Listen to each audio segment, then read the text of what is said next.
Solve করছি, খুব ভালো করে ভিডিওটা দেখো এবং পুঙ্খানুপুঙ্খ ব্যাখ্যা করছি। আশা করি আমার এই ভিডিও থেকে তোমরা উপকৃত হবে। যদি ভালো লাগে লাইক করবে, যারা চ্যানেলটাকে সাবস্ক্রাইব করোনি চ্যানেলটাকে সাবস্ক্রাইব করে দেবে, বেল বাটনে ক্লিক করে দেবে। চলে এসো আজকে প্রথম প্রশ্নে। মহাকর্ষ ধ্রুবক জি এর একক কি? মহাকর্ষ ধ্রুবক জি এর একক আমরা বলবো, সেটা অপশন সি বলবো, newton metre square KG to the power -2। এটা হলো মহাকর্ষ ধ্রুবকের মান, মানে এককটা। যে বলের প্রভাবে কোনো বস্তু উপর থেকে নিচে পড়লে ত্বরণ সৃষ্টি হয়, সেটার নাম হলো অভিকর্ষ বল। জিঙ্কের গুণতে লঘু এস্টের উপর দিলে যা পাওয়া যায়,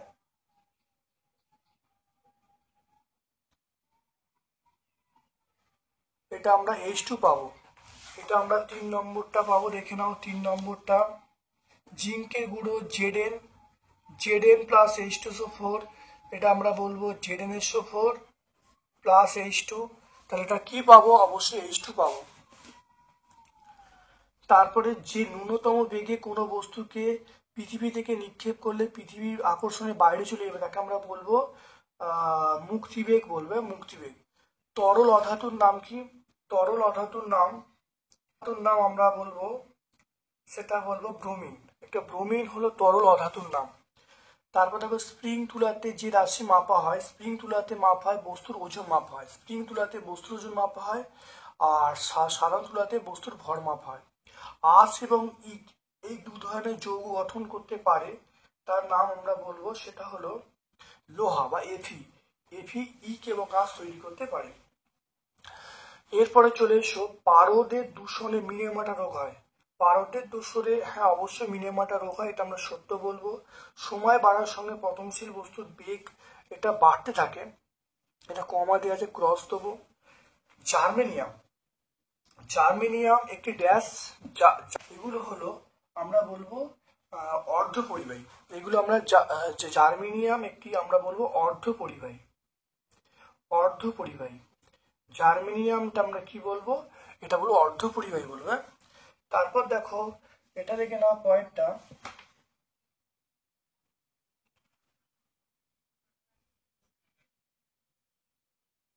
এদের দেখো ভর সংখ্যা সমান প্রোটন সংখ্যা আলাদা, এরা হলো আইসো বার মানে যারা আমরা বলবো আইসো বার। তাহলে যাদের মনে রাখবে ভর সংখ্যা সমান কিন্তু প্রোটন সংখ্যা আলাদা, তাদের আমরা বলবো আইসো বার।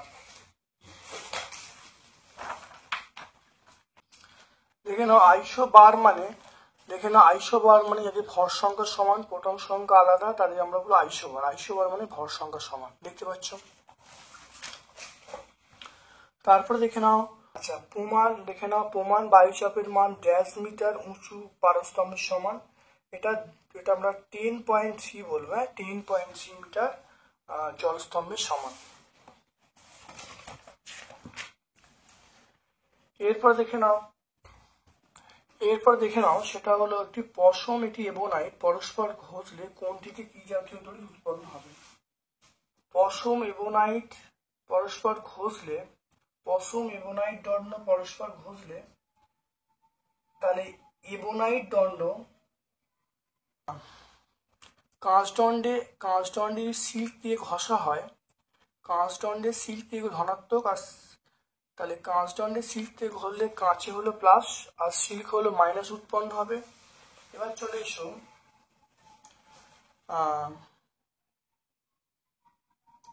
তাহলে সিল্ক, দেখো সিল্ক ওপরে আছে,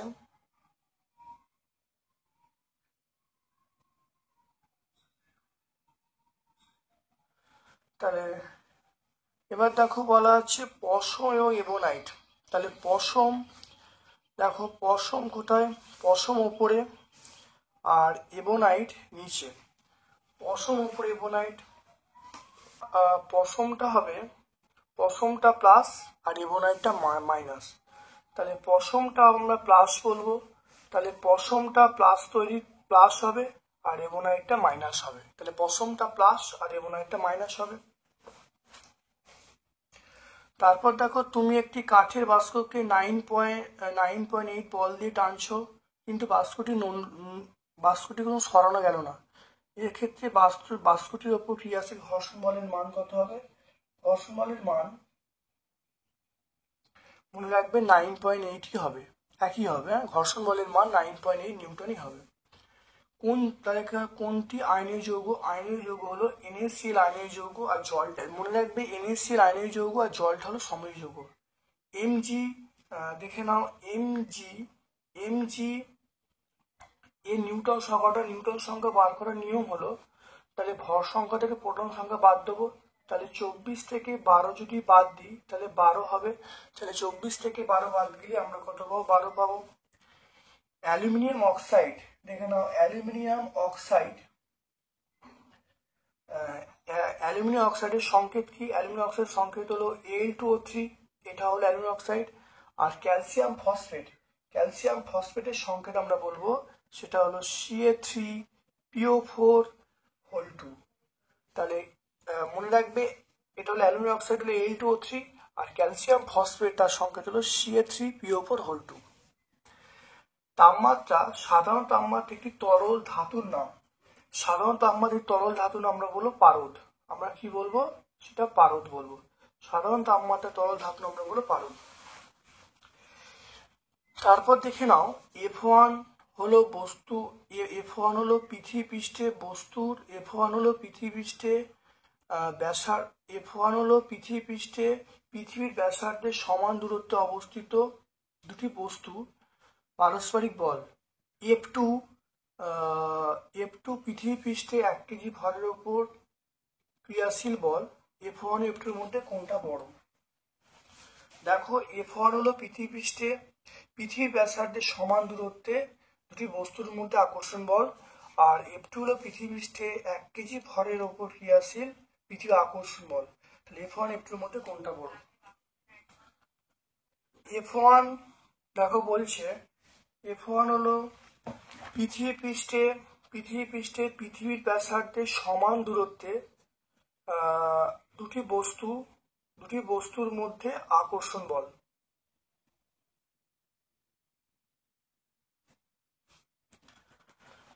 তাহলে আমরা বলবো, দেখো, Gmm/r², আর F2 এর মানটা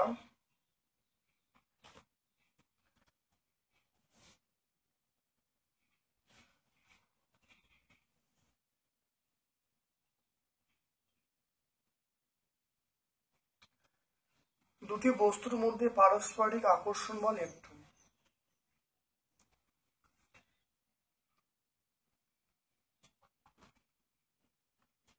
এখানে দেখে নাও Gmm/r²।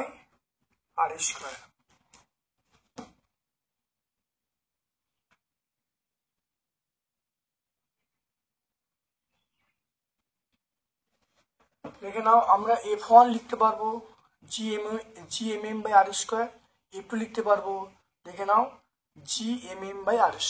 দেখে নাও এখানে ভালো করে, মানে এখানেই ভর, দেখো দুটো ভর সমান বলা আছে, কিন্তু একটা কথা এখানে খুব ইম্পর্টেন্ট কথা বলা আছে, পৃথিবীর ব্যাসার্ধের সমান দূরত্ব। পৃথিবীর ব্যাসার্ধের সমান দূরত্বে দুটো বস্তু রাখা আছে। তাহলে পৃথিবীর ব্যাসার্ধ আর এই দৈর্ঘ্যের থেকে অনেক বড়। তাহলে আমরা বলতে পারি আটটা অনেক বড় এই ছোট হাতে আরের থেকে। দ্বিতীয় ক্ষেত্রে আটটা অনেক ছোট, প্রথম ক্ষেত্রে আটটা অনেক বড়। তাহলে আটটা অনেক বড়। তাহলে আমরা এক কাজ করছি, দেখে নাও, আমরা এইটা F2/F1 দেখো, F2/F1। তাহলে F2/F1 যদি করি, তাহলে F2 মানে আমরা বলবো Gmm/r², আর F1 মানে এইটা, তাহলে Gmm/r²। দেখতে পাচ্ছ? তাহলে এখানে দেখো আমরা বলতে পারি, তাহলে F2/F1 সমান, দেখো এই ক্যাপিটাল আরটা উপরে উঠলো, তাহলে R² by small R square. এবারে এখানে দেখো তাহলে আমরা লিখতে পারি আর বাই আর তার হোল স্কোয়ার। এবারে এইটা অনেক বড়, তাহলে এটা অনেক বড়, তাহলে আমরা বলবো F2টা অনেক বড় F1 এর থেকে। তাহলে দেখে নাও আমরা এরকম ভাবে বলবো দুটো ভর সমান, তাহলে ভরগুলো ক্যান্সেল হয়ে গেল। আটটা, এই আটটা সবচেয়ে বড় এই আটের থেকে, তাহলে আমরা সিদ্ধান্ত আটটা বড় মানে এখান থেকে পরিষ্কার বুঝতে তোমরা ভাগ না করেও বলতে পারো আটটা বড় মানে F1 ছোট, এই আটটা ছোট মানে F2টা বড় হবে। এখান থেকে তোমরা করতে পারো, বা আমরা অঙ্কের মতো করে আমরা এটা বাই এটা F2 বাই F1 করেছি, করে দেখো R2 বাই R1 হয়েছে, R2 বাই R1 এর স্কোয়ার, তাহলে R2 R1 হোল স্কোয়ার করা হলো। এইটা দেখো অনেক বড় হবে একের থেকে, তাহলে আমরা বলবো F2 গ্রেটার দেন F1, তাহলে F2 এর মানটা অনেক বড় হবে।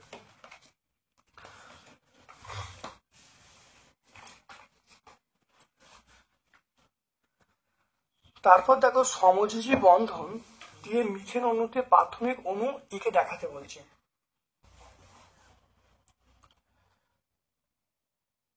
তাহলে মিথেন দেখে নাও, মিথেনের দেখো সমযোজী বন্ধন এরকম ভাবে তোমরা আঁকবে। তাহলে সমযোজী মিথেনে কটা, এটা আমরা 4টে বলবো।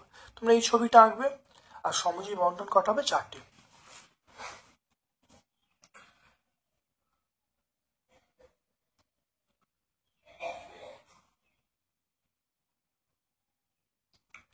তারপর দেখো লাইফ সায়েন্সের পোর্শনে চলে এসো।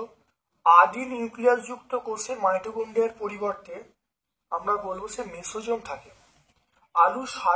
আলুর বর্ণ সাদা হয় কোন অঙ্গনের জন্য, এটা আমরা বলবো সেটা হলো লিউকোপ্লাস্টিড। মানুষের দেহকোষে ক্রোমোজোম সংখ্যা আমরা বলবো 46টি বা 23 জোড়া। কোষের আকার প্রধানত ড্যাশ একক দিয়ে মাপা হয়। কোষের আকার আমরা মাপি সেটা হলো মাইক্রন, আমরা যে একক দিয়ে মাপি তার নাম হলো মাইক্রন, তাহলে মাইক্রন একক দিয়ে মাপি। বায়ু গহ্বরযুক্ত ড্যাশ কোষ উদ্ভিদে ভাসতে সাহায্য করে, এটা আমরা বলবো প্যারেনকাইমা, এটার নাম হলো প্যারেনকাইমা। তারপর দেখো কোষের মধ্যে লাইসোজোম নানা রূপে অবস্থান করে, ঘটনাকে আমরা কি বলবো, সেটা বহুরূপতা বলবো, বহুরূপতা। কোষের মধ্যে লাইসোজোম বিভিন্ন ভাবে অবস্থানকে আমরা বলবো বহুরূপতা। উদ্ভিদের মূল ও পাতায় অন্তর্গঠন পর্যবেক্ষণ করার জন্য আমরা এটা বলবো যৌগিক আলো অনুবীক্ষণ যন্ত্র, এটা বলবো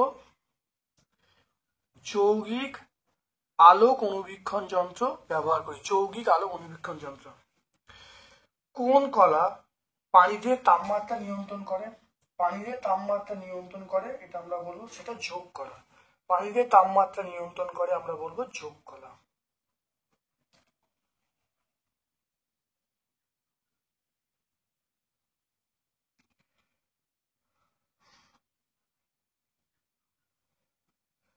তারপর দেখো কোষকে স্লাইডে দেখার জন্য ব্যবহৃত রঞ্জক পদার্থের নাম কি, এটা হলো মিথিলিন ব্লু, এটার নাম হলো মিথিলিন ব্লু, এটার নাম। পায়রা অনেকক্ষণ ধরে বায়বীয় পরিবেশে থাকতে পারে, এর কারণ কি, এর কারণ হলো অধিক মাত্রায় হিমোগ্লোবিন থাকে। মনে রাখবে হিমোগ্লোবিন আধিক্যের জন্য, মানে হিমোগ্লোবিন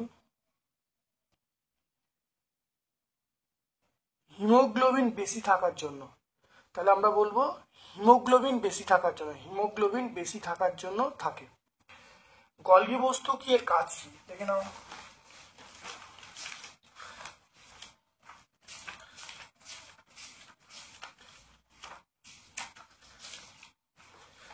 গলগি বস্তু নিউক্লিয়াসের দেখে নাও, নিউক্লিয়াসের কাছে থাকা চ্যাপ্টা থলি, লম্বা থলি বা ছোট গহ্বরের মতো যুক্ত অঙ্গাণু। এর কাজ হলো, এর কি কাজ করে, এর হলো দেখে নাও কোষ মধ্যস্থ বিভিন্ন বস্তু হরমোন উৎসেচক পরিবহন ও ক্ষরণে সাহায্য করে। এটা আমরা পুরাতন টেক্সট বই, সেটা হলো 183 পেজে পাবো।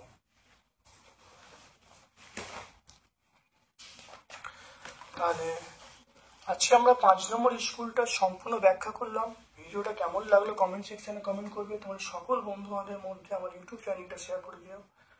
আজকে এখানে ভিডিও শেষ করছি, থ্যাংক ইউ।